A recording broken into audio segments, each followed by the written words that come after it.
எதிர்க்கட்சி தலைவர் சஜித் பிரேமதாச அவர்கள் அந்த சிலையை அந்த இடத்துல வைக்க வேண்டும், இது ஒரு தேசிய பிரச்சனை என்று ஆக்ரோசித்ததுதான் மிகப்பெரிய அதிசயம்.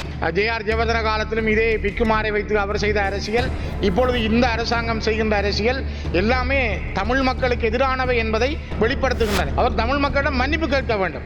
எந்த மக்கள் அவர் ஜனாதிபதியாக வர வேண்டும் என்று அவருக்கு வாக்களித்தார்களோ அந்த மக்களுக்கு செய்த துரோகத்துக்காக சஜித் பிரேமதாச அவர்கள் தமிழ் மக்களிடம் பகிரங்க மன்னிப்பு கோரும் பொழுதுதான் அது இந்த நாட்டிலே ஒரு நீதியானதாக இருக்கும் என்பதை நான் இந்த இடத்திலே பதிவு செய்ய விரும்புகிறேன். 30 விகாரைகள் இராணுவத்தின் உதவியோடு இப்பொழுதும் கட்டப்படுகிறது.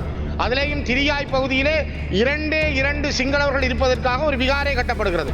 பல இடங்களிலே இவ்வாறு நிலங்களை பிடித்து விகாரைகள் அமைக்கின்ற முயற்சிகள் முழு வீச்சாக நடைபெறுகின்றன. இவற்றை இந்த அரசாங்கம் தடுக்க தவறினால் இந்த நாட்டில் இருக்கின்ற இனங்களுக்கு இடையிலான ஒற்றுமை அல்லது நல்லிணக்கம் என்பது இல்லாமலே போகும். இது ஒரு மிகப்பெரிய அபாயகரமான சூழல் என்பதையும், நாட்டிலே இப்பொழுது பரவலாக தமிழ் மக்களிடம் இருக்கின்ற முக்கிய பிரச்சனை, பல்வேறுபட்ட பிரச்சனைகள் இருந்தாலும் திருவோணமலையிலே வைக்கப்பட்ட புத்தர் சிலை தொடர்பாக தமிழ் மக்கள் மிகப்பெரிய அளவான ஒரு ஆத்திரத்திலும் கோபத்திலும் இருக்கிறார்கள் என்பதையும் நீங்கள் இந்த 2-3 நாட்களிலே மிக தெளிவாக உணர்ந்திருப்பீர்கள். ஏனென்றால் ஒன்றை புரிந்து கொள்ள வேண்டும், வரலாற்றிலே தமிழர்கள் யாரும் திருவோணமலை மாவட்டத்திலே அரசாங்க அதிபராக ஒரு காலமும் வந்ததில்லை. அவர்கள் அவ்வாறு நியமிக்கப்பட்டதும் இல்லை.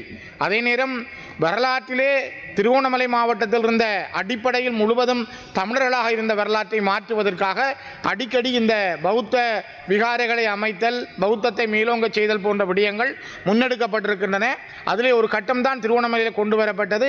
இன்று அது மிகப்பெரிய ஒரு இனவாத பூதமாக வெளிக்கிட்டிருக்கிறது. குறிப்பாக ஜே.ஆர். ஜெயவர்தன காலத்திலும் இதே பிக்குமாரை வைத்து அவர் செய்த அரசியல், இப்பொழுது இந்த அரசாங்கம் செய்கின்ற அரசியல் எல்லாமே தமிழ் மக்களுக்கு எதிரானவை என்பதை வெளிப்படுத்துகின்றன. இன்று இங்கே ஒரு வினோதமான விஷயத்தை நாங்கள் பார்க்க வேண்டும். குறிப்பாக இந்த அரசாங்கத்தினுடைய ஆதரவோடு போலீசார் சிலையை தூக்கி திரும்ப வைக்கிற பொழுது இந்த சபையிலே இருந்த எதிர்க்கட்சி தலைவர் சஜித் பிரேமதாச அவர்கள் அந்த சிலையை அந்த இடத்துல வைக்க வேண்டும், இது ஒரு தேசிய பிரச்சனை என்று ஆக்ரோசித்ததுதான் மிகப்பெரிய அதிசயம். ஜனாதிபதி தேர்தலிலே தமிழ் மக்கள் அவருக்கு வாக்கு போட்டிருந்தார்கள். அவர் ஜனாதிபதியாக வந்தால் எல்லாம் நடக்கும் என்று அவர்கள் நினைத்தார்கள். சஜித் பிரேமதாச அவர்களுடைய அந்த கருத்து அவர் மீளப்பெற வேண்டும். அவர் தமிழ் மக்களிடம் மன்னிப்பு கேட்க வேண்டும். எந்த மக்கள் அவர் ஜனாதிபதியாக வர வேண்டும் என்று அவருக்கு வாக்களித்தார்களோ அந்த மக்களுக்கு செய்த துரோகத்துக்காக சஜித் பிரேமதாச அவர்கள் தமிழ் மக்களிடம் பகிரங்க மன்னிப்பு கோரும் பொழுதுதான் அது இந்த நாட்டிலே ஒரு நீதியானதாக இருக்கும் என்பதை நான் இந்த இடத்திலே பதிவு செய்ய விரும்புகிறேன். மிக மிக முக்கியமாக கௌரவ தலைமை தாங்கும் உறுப்பினர்களே, நாட்டிலே மதத்தை மையமாக வைத்துத்தான் காலங்காலமாக இங்கு பிரச்சனைகள் முன்னெடுக்கப்பட்டிருக்கின்றன.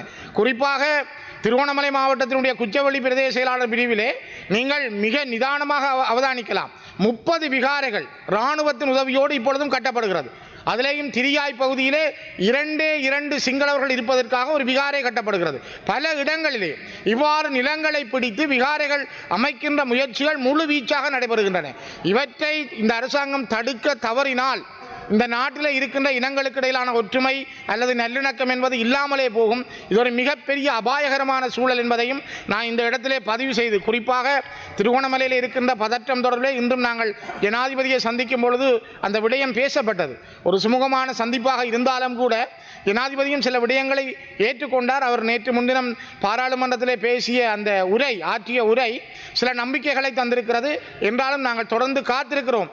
அவர்கள் பேசுவதெல்லாம் சரியாக நடக்குமா, நீதி சட்டம் என்ற அடிப்படையிலே இந்த நாட்டில் நீதி கிடைக்குமா என்பதை பார்க்கிறோம். ஏனென்றால் இந்த விகாரைக்கு சட்டம் சொல்லுகின்ற நீதிபதிகள் அல்லது ஜனாதிபதி, தைட்டியிலே கட்டப்பட்ட விகாரைக்கு இன்னும் நீதியும் சட்டமும் இல்லை என்பதையும் நான் இந்த இடத்திலே பதிவு செய்து கொண்டு, மிக முக்கியமாக இன்றைய இந்த மாகாண சபைகள், உள்ளூராட்சி சபைகள் தொடர்பான விடயத்திலே குறிப்பாக யாழ்ப்பாண மாவட்டத்தினுடைய சாவகச்சேரி பிரதேச செயலாளர் பிரிவில் உள்ள கொடிகாமம் பகுதி என்பது ஒரு தனியான பிரதேச செயலாளர் பிரிவாக உருவாக்கப்பட வேண்டும் என நீண்ட காலமாக அவர்கள் கோரிக்கை முன்வைத்திருக்கிறார்கள். கிட்டத்தட்ட 20 ஆண்டுகளுக்கு மேலாக பல்வேறுபட்ட திட்டங்கள் தயாரிக்கப்பட்டு அரசாங்கங்கள் மாறி மாறி வந்த அரசாங்கங்களிடம் அது கையளிக்கப்பட்டது. 72 கிராம அலுவலர் பிரிவுகளை கொண்ட மிகப்பெரிய ஒரு பிரதேச செயலாளர் பிரிவாக நாவக்குழியில் இருந்து எழுதுமட்டுவாழ் வரையும் ஒரு நீண்ட நிலப்பரப்பை கொண்ட சாவகச்சேரி பிரதேச சபையை கொடிகாமம் ஒரு தனியான பிரதேச சபையாக மாற்றப்பட வேண்டும் என்ற கோரிக்கை நீண்ட காலமாக முன்வைக்கப்பட்டிருக்கிறது. நான் நினைக்கிறேன் கௌரவ அமைச்சர் அவர்கள் இது ஏற்கனவே ஜனாதிபதிக்கும் இந்த கடிதம் எழுதப்பட்டு அமைச்சர்களுக்கும் எழுதப்பட்டிருக்கிறது. இந்த அரசாங்கம் வந்த பிறகும் சொல்லப்பட்டிருக்கிறது. இதுவரை எந்த முடிவுகளும் முன்னேற்றகரமாக இல்லை என்பதை நான் குறிப்பிட விரும்புகிறேன். அதேபோல யாழ்ப்பாண மாவட்டத்தினுடைய கோப்பாய் பிரதேச செயலாளர் பிரிவில் உள்ள அச்சுவேலி பகுதி, அச்சுவேலி இடைக்காடு போன்ற மிகப்பெரிய பேரூர்களை கொண்ட ஒரு தனியான பிரதேச செயலாளர் பிரிவுக்கான முன்மொழிவுகளும் யாழ்ப்பாண மாவட்ட அரசாங்க அதிபரால் முன்வைக்கப்பட்டிருக்கிறது. ஆனால் அதுவும் இதுவரை முன்னேற்றகரமானதாக இல்லை. கிளிநொச்சி மாவட்டத்தில் இருக்கின்ற கரச்சி பிரதேச அக்கராயன் பிரதேச செயலாளர் பிரிவை உருவாக்குவதற்கான ஒரு முன்மொழிவுகள் கடந்த அமரர் ராசநாயகம் அரசாங்க அதிபர் இருந்த காலத்திலிருந்து பலதரப்பட்ட நேரங்களில் எங்களாலும் கூட அந்த கோரிக்கைகள் முன்வைக்கப்பட்டிருக்கிறது. ஆனால் இதுவரை எந்த முன்னேற்றங்களும் நடைபெறவில்லை. அதைதான் நான் குறிப்பிட விரும்புகிறேன். கௌரவ அமைச்சர் அவர்களே, கௌரவ தலைமை தாங்கும் உறுப்பினர்களே, வெறுமனே இது பேசுபொருளாக இல்லாமல் நிர்வாகங்களை இலகுபடுத்துதல் அல்லது அந்த மக்களுடைய அபிவிருத்தி நடவடிக்கைகள் என்பதற்கு கொடிகாமம் பிரதேச செயலாளர் பிரிவு, அச்சுவேலி பிரதேச செயலாளர் பிரிவு, அக்கராயன் பிரதேச செயலாளர் பிரிவு என்பது மிக மிக முக்கியத்துவம் வாய்ந்தவை என்பதை நான் இந்த இடத்திலே மிகவும் தெளிவாக சொல்ல விரும்புகிறேன். பொறுப்போடும் சொல்லுகிறேன். இவற்றுக்கான முன்னாயத்த நடவடிக்கைகளை அமைச்சர் எடுக்க வேண்டும் என்பதையும் நான் இந்த இடத்திலே குறிப்பிட விரும்புகிறேன். அதேபோல வடக்கு மாகாணத்தில் உங்களுக்கு தெரியும், ஏற்கனவே பிரதேச செயலாளர் பிரிவுகளாக இயங்குகின்ற ஒட்டிசுட்டான், மடு, கண்டாவளை, மருதங்கேணி போன்ற பிரதேச செயலாளர் பிரிவுகளுக்கான தனியான உள்ளூராட்சி சபைகள் இல்லை.